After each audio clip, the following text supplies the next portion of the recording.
Iran ഭരണകൂടത്തിനെതിരെ പ്രതിഷേധിക്കുന്നവരെ ആക്രമിച്ചാൽ അതിശക്തമായി തിരിച്ചടിക്കുമെന്ന് Donald Trump. സ്ഥിതിഗതികൾ സൂക്ഷ്മമായി നിരീക്ഷിക്കുകയാണെന്നും അമേരിക്കൻ പ്രസിഡന്റ് പറഞ്ഞു.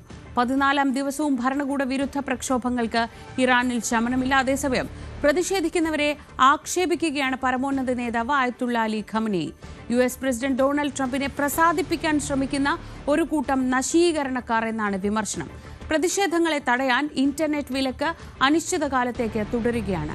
അഭിലാഷ് രാധാകൃഷ്ണൻ വിവരങ്ങളുമായി. അഭിലാഷ്, പ്രക്ഷോഭം എന്നതിൽ നിന്ന് മാറി ഒരു കലാപ സാഹചര്യത്തിലേക്ക് ഇറാനിലെ പലയിടത്തും കാര്യങ്ങൾ കൈവിട്ടു പോകുന്നതിനിടെ ഈ പ്രകോപനപരമായ പ്രസ്താവനകൾ തുടരുകയാണ്. ജനങ്ങൾ അവരുടെ പ്രശ്നങ്ങൾ ഉന്നയിച്ചുകൊണ്ട്, വിലക്കയറ്റം ഉൾപ്പെടെ സാധാരണ മനുഷ്യന് ജീവിക്കാൻ കഴിയാത്ത സാഹചര്യങ്ങൾ ഉന്നയിച്ചുകൊണ്ട് നടത്തുന്ന പ്രതിഷേധത്തെ അമേരിക്കയുടെ പിന്തുണയോടെയുള്ള സമരം എന്നാണ് പറഞ്ഞുകൊണ്ടേയിരിക്കുന്നത്.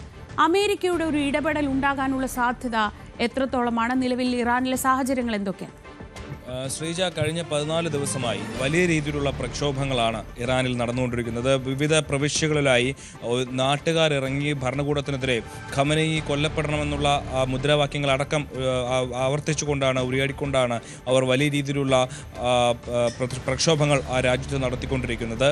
മാത്രമല്ല, ഇതിനിടെ 62ഓളം ആളുകളാണ് അവിടെ കൊല്ലപ്പെട്ടത്. 2300ഓളം പേർക്ക് വലിയ രീതിയിലുള്ള പരിക്കുകൾ ഏറ്റിട്ടുണ്ട്. കാരണം ഈ ജനങ്ങളും അതുപോലെ അവിടുത്തെ പോലീസും സായുധ പോലീസും പലയിടങ്ങളിലും നേരിട്ട് സംഘർഷങ്ങളിൽ ഏർപ്പെടുന്നുണ്ട്.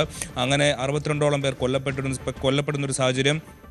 ഇതിൽ വലിയൊരു രാഷ്ട്രീയമുണ്ട്. കാരണം 1979 അവിടുത്തെ പെഹ്ലാവി ഭരണകൂടം പുറത്താകുന്നത്. അന്നത്തെ റുഹുള്ള ഖമനേയിയുടെ നേതൃത്വത്തിലുള്ള പ്രതിഷേധമാണ് ആ ഒരു സർക്കാരിനെ, അല്ലെങ്കിൽ ആ ഭരണകൂടത്തെ അട്ടിമറിച്ചത്.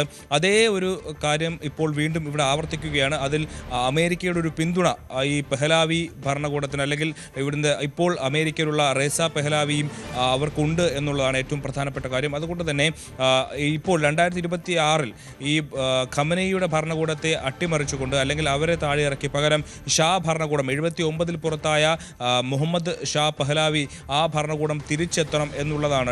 പെഹ്ലാവി ഡൈനാസ്റ്റിയുടെ, ഷാ ഡൈനാസ്റ്റിയുടെ ഭരണം ഇറാനിൽ തിരികെ എത്തണം എന്നുള്ളതാണ് ജനങ്ങളുടെ ആവശ്യം. ഒരുപക്ഷെ ഇത് തന്നെയാണ് അമേരിക്കയുടെ ആവശ്യം. കാരണം അന്ന് ആ കാലത്തിൽ തന്നെ 1953 ഈ മുഹമ്മദ് ഷാ പെഹ്ലാവിയുടെ ഭരണം ഇറാനിൽ വരുന്നത്. ആ ഒരു കാലഘട്ടത്തിൽ തന്നെ ബ്രിട്ടൻ്റെയും അമേരിക്കയുടെയും പിന്തുണ ഉണ്ടായിരുന്ന ഒരു ഭരണകൂടമായിരുന്നു. പിന്നീടാണ് 79 റുഹുള്ള ഖമനേയി അവിടെ ഒരു മത ഭരണകൂടത്തെ കൊണ്ടുവരുന്നതും ആ രാജ്യം ഇപ്പോൾ ഈ 2025 വരെ ഭരിക്കുന്നതും. പിന്നീട് ഇപ്പോൾ വീണ്ടും അവിടെ അമേരിക്കയുടെ പിന്തുണയോടുകൂടി ഷാ ഭരണകൂടത്തെ കൊണ്ടുവരാനുള്ള ശ്രമങ്ങൾ കഴിഞ്ഞ വർഷം തന്നെ തുടങ്ങിയിരുന്നു. ഇസ്രായേലും ഇറാനും തമ്മിലുള്ള സംഘർഷം 2025 നടക്കുമ്പോൾ ഒരിക്കൽ അമേരിക്ക ഇത്തരത്തിലൊരു ഇടപെടൽ നടത്തുകയും ഇസ്ഫഹാനിലും ഫൊർദോയിലും, ഇറാന്റെ ന്യൂക്ലിയർ പ്ലാന്റുകളായിട്ടുള്ള ഇസ്ഫഹാനിലും ഫൊർദോയിലും വലിയ രീതിയിലുള്ള ആക്രമണങ്ങൾ നടത്തുകയും ചെയ്തു. ആ കാലഘട്ടത്തിൽ ആയത്തുള്ള ഖമനേയിയെ വധിക്കാനായിട്ടുള്ള ശ്രമം അമേരിക്കയുടെ ഭാഗത്തുനിന്ന് ഉണ്ടായി എന്നുള്ള റിപ്പോർട്ടുകളും വന്നിരുന്നു. അക്കാലത്താണ് ഖമനേയി ഒളിവിൽ പോകുന്നത്.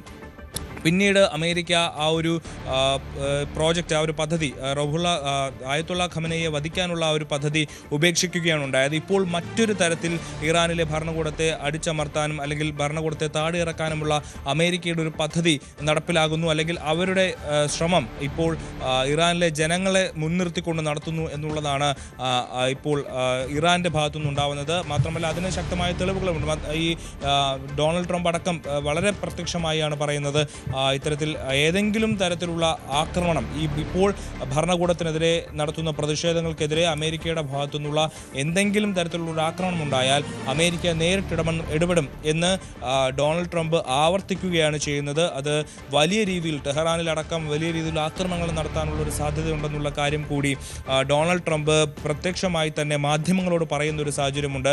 അതായത് ഇറാനിൽ തങ്ങൾ ഇടപെടും എന്ന് കൃത്യമായി തന്നെ ഡൊണാൾഡ് ട്രംപ് പറയുന്നുണ്ട്. അവിടെ നിന്ന് തന്നെ നമുക്ക് വ്യക്തമാണ്, ഈ ഇപ്പോൾ നടക്കുന്ന പ്രതിഷേധത്തിന് അമേരിക്കയുടെ പരസ്യമായും അതുപോലെ തന്നെ രഹസ്യമായുമുള്ള പിന്തുണ ഉണ്ട് എന്നുള്ള കാര്യം ഇക്കാര്യത്തിൽ വ്യക്തമാണ്. നമുക്കറിയാം, വെനസ്വേലയിൽ അമേരിക്ക നടത്തിയ അതേ ഓപ്പറേഷൻ തന്നെ ഇറാനിൽ നടത്തുമോ എന്നുള്ള കാര്യങ്ങൾ ലോകം തന്നെ വീക്ഷിച്ചുകൊണ്ടിരിക്കുന്ന ഒരു സാഹചര്യമുണ്ട്. ഇതിനിടെയാണ് ആയത്തുള്ള ഖമനേയി ഇപ്പോൾ റഷ്യയിലേക്ക് കടന്നു കളയാനുള്ള ഒരു സാധ്യത ഉണ്ട് എന്നുള്ള ചില റിപ്പോർട്ടുകൾ വരുന്നതും ആ റിപ്പോർട്ടുകളെ തള്ളി ഖമനേയി തന്നെ രംഗത്തെത്തുന്ന ഒരു സാഹചര്യമുണ്ട്. മാത്രമല്ല, ഇപ്പോൾ ഈ പ്രതിഷേധക്കാർക്കെതിരെ, ആ രാജ്യത്ത് നടക്കുന്ന പ്രക്ഷോഭങ്ങളെ ഒന്ന് സമവായത്തിലെത്തിക്കാൻ ശ്രമിക്കുന്നതിന് പകരം അവിടുത്തെ ജനങ്ങളെ അല്ലെങ്കിൽ ആ പ്രതിഷേധക്കാരെ ശക്തമായി വിമർശിക്കാനും ആക്ഷേപിക്കാനുമാണ് ഇപ്പോൾ ആയത്തുള്ള ഖമനയി ശ്രമിക്കുന്നത്. കാരണം ഈ പ്രതിഷേധക്കാരോട് സംസാരിച്ചിട്ടൊന്നും കാര്യമില്ല. അവർ അമേരിക്കൻ പ്രസിഡന്റ് ഡൊണാൾഡ് ട്രംപിനെ പ്രസാദിപ്പിക്കാൻ നടത്തുന്ന ചില പരിപാടികൾ മാത്രമാണ് ഇപ്പോൾ ഇറാനിലെ തെരുവുകളിൽ നടത്തുന്നത് എന്നുള്ള വലിയ രൂക്ഷമായ വിമർശനമാണ് ഈ പ്രതിഷേധക്കാർക്കെതിരെ ആയത്തുള്ള ഖമൈനി നടത്തിയിരിക്കുന്നത്. ഇവരെ ഒന്നും എന്തെങ്കിലും അവർക്ക് അവിടെ പ്രതിഷേധിക്കാനുള്ള അവകാശമുണ്ടെന്നുള്ള കാര്യത്തിലൊന്നും ഖമനയി വലിയ വകവയ്ക്കുന്നില്ല എന്നുള്ളതാണ് മനസ്സിലാക്കുന്നത്. അതേസമയം മസൂദ് പെസഷ്കിയാൻ ഇറാന്റെ പ്രസിഡന്റ് പറയുന്നത് രാജ്യത്ത് ചില സാമ്പത്തികമായിട്ടുള്ള ചില പ്രശ്നങ്ങൾ നേരിടുന്ന ഒരു സാഹചര്യത്തിൽ സ്വാഭാവികമായിട്ടുള്ള പ്രതിഷേധം ആളുകൾക്കിടയിൽ ഉണ്ടാകുന്നുണ്ട്. എന്നാൽ അതിനിടയിൽ തന്നെ കുറച്ച് ആളുകൾ അമേരിക്കയുടെ പണം പറ്റിക്കൊണ്ട് ഇറാനെതിരെ ചില ആളുകൾ നടത്തുന്ന പരിപാടികൾ കൂടി ഇതിനിടയിൽ നടക്കുന്നുണ്ട് എന്നുള്ള കാര്യം കൂടി മസൂദ് പെസഷ്കിയാൻ പറയുന്നുണ്ട്. അതായത് പരമോന്നത ഭരണാധികാരിയായിട്ടുള്ള ആയത്തുള്ള ഖമനയി പറയുന്നതും അതുപോലെ പ്രസിഡന്റ് മസൂദ് പെസഷ്കിയാൻ പറയുന്നതും രണ്ടും ഒരാൾ മിതമായിട്ടുള്ള രീതിയിൽ ഇടപെടുമ്പോൾ മറ്റൊരാൾ എക്സ്ട്രീമിസ്റ്റ് രീതിയിലുള്ള ഒരു നിലപാടുകളാണ് ഈ ഒരേ വിഷയത്തിൽ തന്നെ പറയുന്നതെന്ന് വേണം നമുക്ക് മനസ്സിലാക്കാൻ. എന്തായാലും ഡൊണാൾഡ് ട്രംപ് ഈ കാര്യത്തിൽ ഇറാനിലേക്ക് എന്തായാലും ഇടപെടുമെന്നുള്ള കാര്യത്തിൽ ഏറെക്കുറെ ഒരു ഉറപ്പുണ്ട് എന്ന് വേണം മനസ്സിലാക്കാൻ. കാരണം നേരത്തെ തന്നെ വെനസ്വേലയുടെ കാര്യത്തിൽ ഡൊണാൾഡ് ട്രംപ് പറഞ്ഞതുപോലെ ചെയ്തിരുന്നു. വെനസ്വേലയുടെ കാര്യത്തിൽ ഇടപെടും, മദൂറോയെ അധികാരത്തിൽ നിന്ന് താഴെ ഇറക്കുമെന്ന് ഡൊണാൾഡ് ട്രംപ് പ്രഖ്യാപിച്ചു. അതുപോലെ തന്നെ ഡൊണാൾഡ് ട്രംപ് അത് ചെയ്തു. ഇപ്പോൾ ഇറാന്റെ കാര്യത്തിലും അത്തരത്തിലൊരു നീക്കത്തിലേക്കാണ് അമേരിക്ക പോകുന്നത് എന്ന് വേണം മനസ്സിലാക്കാൻ. ഇക്കാര്യത്തിൽ ഇറാന്റെയും റഷ്യയുടെയും നിലപാട് കൂടി ഇറാനും റഷ്യയും കൂടി ഇക്കാര്യത്തിൽ വലിയ രീതിയിൽ അമേരിക്കയുടെ നീക്കങ്ങൾ നിരീക്ഷിച്ച് വരികയാണ് എന്ന് വേണം മനസ്സിലാക്കാൻ. കാരണം ഇറാനും റഷ്യയും അവരുമായി ചേർന്ന് നിൽക്കുന്ന രാജ്യങ്ങളെല്ലാം വളഞ്ഞിട്ട് ആക്രമിക്കുന്ന ഒരു രീതിയാണ് അമേരിക്ക സ്വീകരിക്കുന്നത്. അത്തരത്തിൽ ഇരു രാജ്യങ്ങളോടും ഏറ്റവും ചേർന്ന് നിൽക്കുന്ന ഒരു രാജ്യമാണ് ഇറാൻ. അതുകൊണ്ട് തന്നെ ഇറാനിലേക്ക് ഒരു ആക്രമണം കൂടി നടത്തിയാൽ ഈ ഒരു അച്ചുതണ്ട് ഇറാൻ റഷ്യ അച്ചുതണ്ടിന് വലിയ രീതിയിലുള്ള ഒരു പ്രഹരമായിരിക്കും അതുണ്ടാവുക. അതുകൊണ്ട് തന്നെ വലിയ രീതിയിലുള്ള ഒരു തിരിച്ചടിയും അമേരിക്കയുടെ ഭാഗത്തുനിന്ന് ഇത്തരത്തിലൊരു നീക്കമുണ്ടായാൽ നമുക്ക് പ്രതീക്ഷിക്കാവുന്നതാണ്. ശ്രീജ. അഭിലാഷ് ആദാശനാണ് വിവരങ്ങൾ നൽകിയത് ന്യൂസ് ഡെസ്കിൽ നിന്ന്. കൂടുതൽ വാർത്തകൾക്ക് news 18 Keralam YouTube channel subscribe ചെയ്യുക.